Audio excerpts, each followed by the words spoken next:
Vous écoutez Chronique de radiothérapie et autres divagations. Un livre écrit par Olivier Blais et lu par la voix modélisée de Guy Nadon. Introduction. À mes parents, ce lecteur du matin, cette auditrice du soir, toi, raconte-moi ce que tu vois, comme ça je vais avoir encore une meilleure idée. Michel Rabagliati. Paul a un travail d'été 2002. Even though I thought I was all alone, I was wrong. Even though I thought I was all alone, I am not.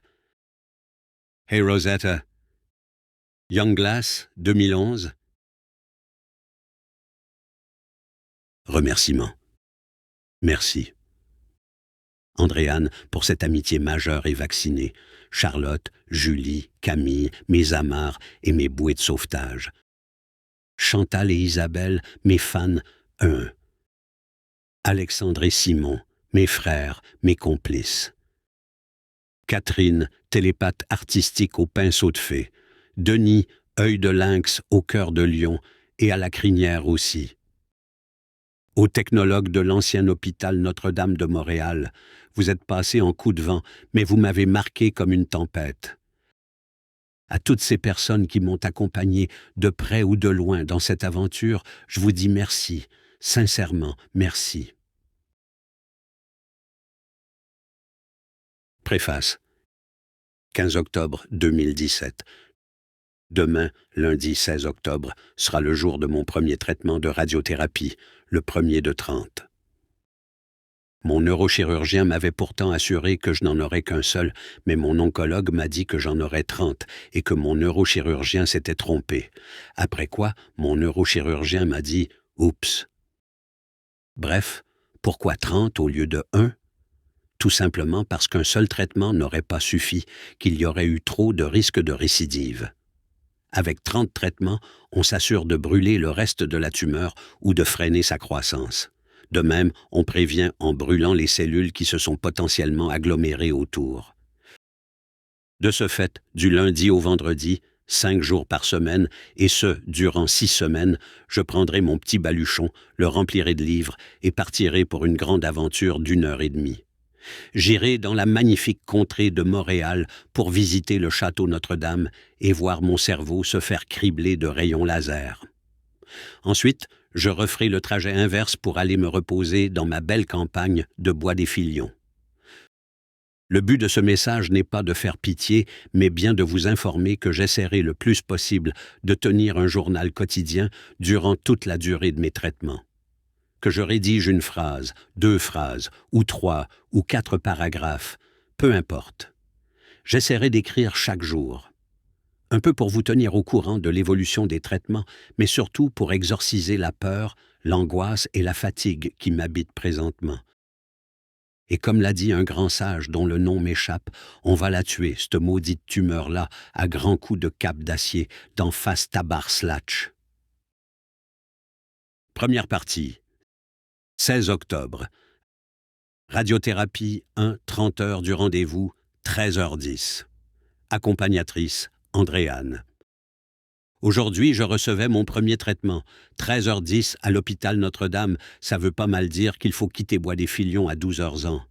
Une chance que j'ai une meilleure amie fantastique qui a décidé de sacrifier sa journée de congé pour venir avec moi. T'avais pas vraiment le choix, Andréane, lui ai-je dit. Ton horoscope t'ordonnait d'aider les victimes et les démunis autour de toi. Arrivé sur place, je me dirige dans l'hôpital comme un gars qui retourne dans la maison où il a grandi, métaphore pour souligner le fait que je suis plus souvent à Notre-Dame que chez moi. Bref, j'arrive en oncologie, je prends mon petit coupon avec un numéro, je m'assois et j'attends, activité de prédilection dans les hôpitaux. On m'appelle, je vais au comptoir d'accueil et on me dit cette phrase merveilleuse et maintes fois répétée. C'est pas ici que vous devez vous présenter, c'est en bas, 2 étages plus bas. Le film « Les 12 travaux d'Astérix » est fortement inspiré de Notre-Dame. Je prends donc l'ascenseur et descends 2 étages. Arrivé à Bonport, je me rends compte que le département de radio-oncologie est bien différent des autres départements qu'on retrouve dans l'hôpital. Ambiance décontractée, casse-tête dans la salle d'attente, télévision, personnel souriant et agréable. En tout cas, les technologues sont super gentils et attentionnés. On prend d'abord le temps de m'expliquer toute la procédure et on s'excuse du temps supplémentaire qu'occasionneront les dites explications et les radiographies obligatoires lors du premier rendez-vous. Moi, combien de temps dure le traitement? La technologue, 15 minutes. Moi, et avec les explications et les radiographies? La technologue, 20 minutes. Il semble que 5 minutes soit un gros délai dans un hôpital. Dans la salle de traitement, je remarque qu'il y a une radio, pas celle qui lance des lasers, mais celle qui diffuse de la musique. Je demande si c'est possible de mettre de la musique pendant les traitements et on me répond oui, avant de sortir une grosse pochette remplie de CD. C'est donc sur du ABBA que je me suis fait irradier le cerveau. Je dois toutefois vous avouer que « Take a chance on me », c'est pas vraiment une bonne chose à entendre quand des gens ont ta vie entre leurs mains. Juste avant ce premier traitement, on m'avait installé sur la table et mis le masque en genre de filet de poire japonaise. Ensuite, ils ont parti la musique. J'ai calculé que 15 minutes, c'était environ 4 ou 5 tunes de ABBA et la machine. Pas le temps de me mettre à danser sur Dancing Queen qu'on avait fini. C'est donc très étourdi et avec un léger mal de tête, effets secondaires normaux causés par la radio, pas celle de ABBA, là, que je vous dis que ça s'est très bien passé.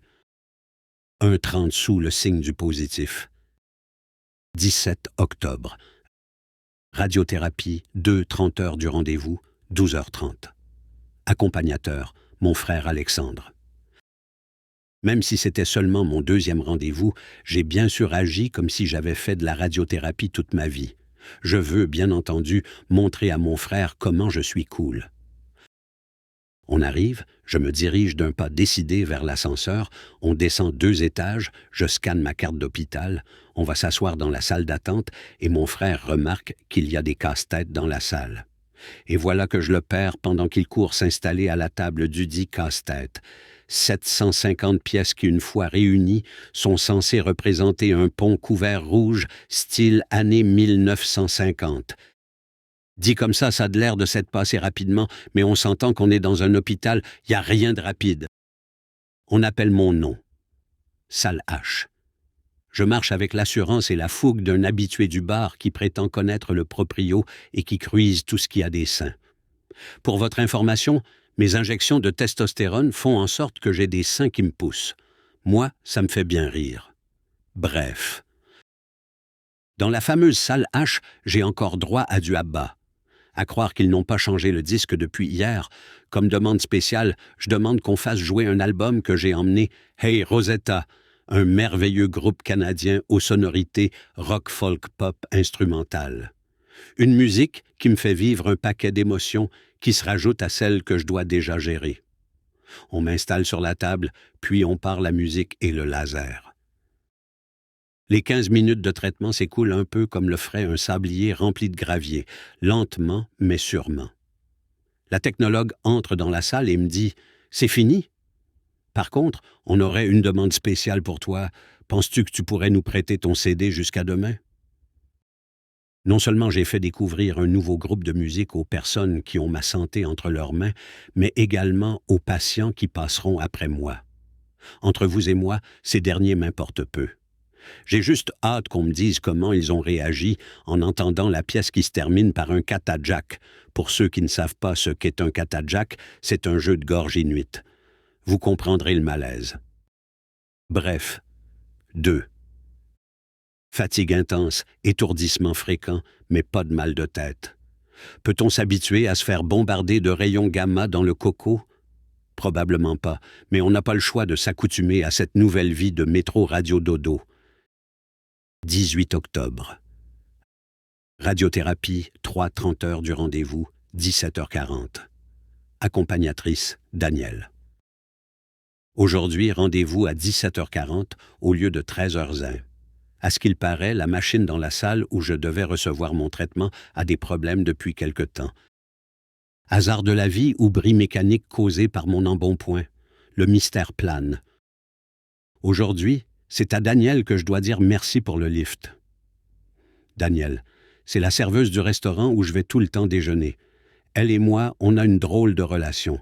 C'est le genre d'ami qui me traite de gros cave en prenant bien soin que je n'ai pas trop de vent dans la face, que la lumière ne soit pas trop forte pour mes yeux et que j'ai bien les bonnes sauces à croquettes dans mon sac McDo. En gros, c'est ma mère moins 20 ans, plus des clés de char. Merci, Dan. Bref, à Alain, j'arrive, je prends l'ascenseur, je descends 2 étages, je scanne ma carte, je pique une jasette de 15 minutes avec la fille de l'accueil au sujet du trafic qu'il y a sur l'autoroute 19 et les rages dedans. Je vais m'asseoir à la table à casse-tête pour continuer le chef-d'œuvre de 750 pièces, moins les 28 qui traînent par terre et les 3 coupés en 2, tout en écoutant passionnément les nouvelles, où il est question, bien évidemment, de la vedette de l'heure qui s'est fait prendre les mains dans les culottes. Assise devant moi, une souffleuse industrielle. Ses soupirs de trucker sur le gaviscon refroidissent l'air tout en lui procurant un doux parfum d'Homo erectus sur le défrost. En résumé, une fille commanditée à la fois par Frigidaire et les usines de pâtes et papier de Trois-Rivières. Par contre, son tricot me semble bien joli. On m'appelle. On me demande d'attendre encore un petit 10 minutes. Cessez de vous leurrer. Quand on appelle votre nom, ça veut rien dire. Rien. On appelle mon nom à nouveau. Je crie « Yeah !» Les technologues trouvent bizarre le fait que j'ai hâte de recevoir mon traitement. Personnellement, j'avais juste hâte de ne plus attendre.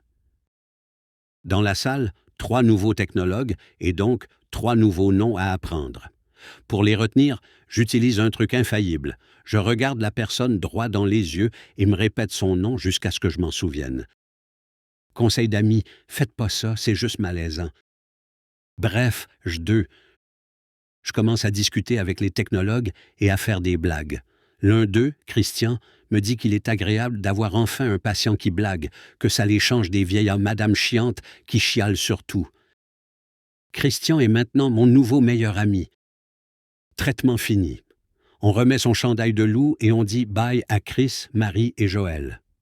La vieille madame qui attend pour son traitement me juge énormément parce que je connais le nom des technologues. Je la juge énormément parce qu'elle ne les connaît pas, et aussi de s'habiller comme une flaque de vomi séché. J'ai terminé, je n'ajoute rien. Je vous laisse avec l'image de la flaque de vomi séché. 19 octobre. Radiothérapie, 4, 30 heures du rendez-vous, 14h40. Accompagnateur, Simon.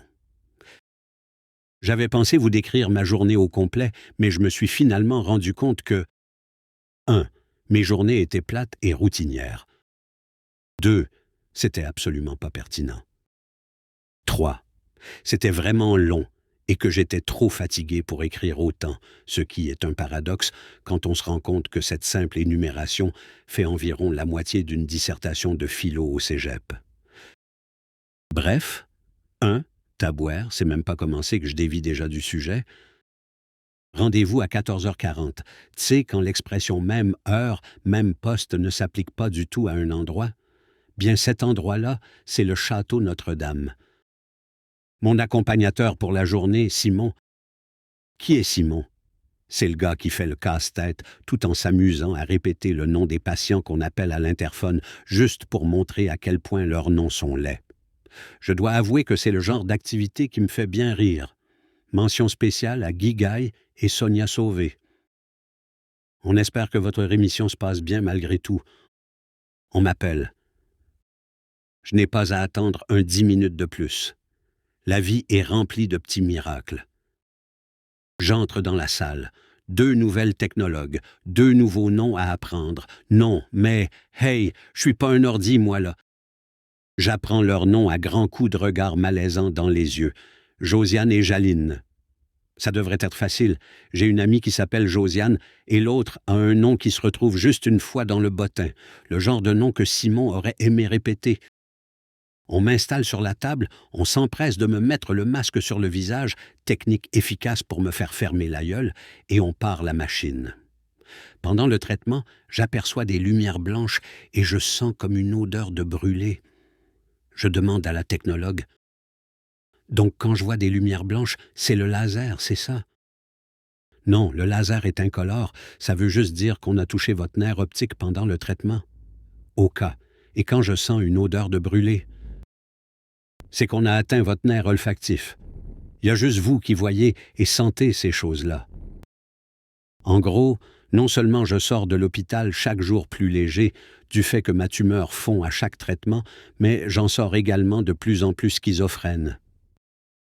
Prochaine étape, entendre les couleurs et parler. Nous espérons que vous avez apprécié cet aperçu. Pour continuer à écouter ce livre audio sur Google Play Livres, utilisez le lien dans la description de la vidéo.